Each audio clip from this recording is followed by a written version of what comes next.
موقع إعلامي جزائري كبير يجهل عاصمة المغرب.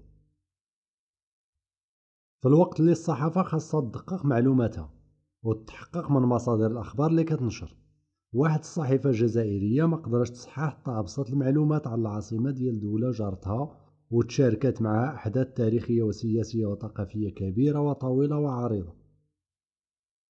الموقع الإخباري الإلكتروني الجزائري النهار أونلاين، التابع لصحيفة وقناة النهار المعروفة، ما عارفش حتى عاصمة المغرب اللي حداه. شوفوا اش كتب من بغى يغطي خبر على نهائي دوري أبطال إفريقيا. قال لك سيدي: أكد مدرب الأهلي المصري بيتسو موسيماني جاهزية لاعبيه للإطاحة بالوداد البيضاوي في نهائي رابطة الأبطال رغم إجرائه بالعاصمة المغربية الدار البيضاء. العاصمة المغربية الدار البيضاء غدا.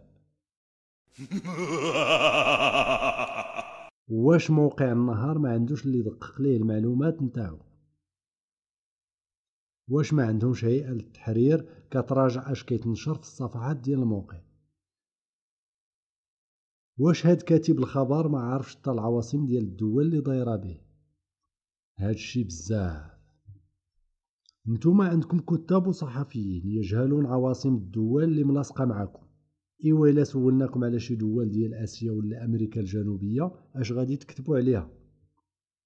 الا بغيتو تدويو على نيكاراغوا اش غادي تقولوا العاصمه نتاعها؟ برلين مثلا. كيفاش بغيتو تفيدوا القراء ديالكم بالتغطيات الإخبارية والتحاليل السياسية والاقتصادية وانتوما مازال واحلين مع العواصم ديال شمال إفريقيا؟ أجي بعدا، واش متأكدين أنكم عارفين العاصمة ديال الجزائر؟ حتى هادي نشك فيها. الغريب أن هاد الصحيفة ديال النهار مشهورة، الموقع الإلكتروني ديالها مرانكي 8000 في العالم حسب أليكسا، ومعناه أن الزوار ديالو يعدون بالآلاف يوميا. ثم الصحيفة عندها قناة على اليوتيوب عندها 8.81 مليون مشترك. وهاد الصحيفة عندها قناة تلفزيونية دخلت النايل سات من 2013. إيوا إلى الصحافة والقنوات الإعلامية وصلت لهذا الحضيض، فالله يرحم الإعلام والله يرحم المشاهدين تاهم.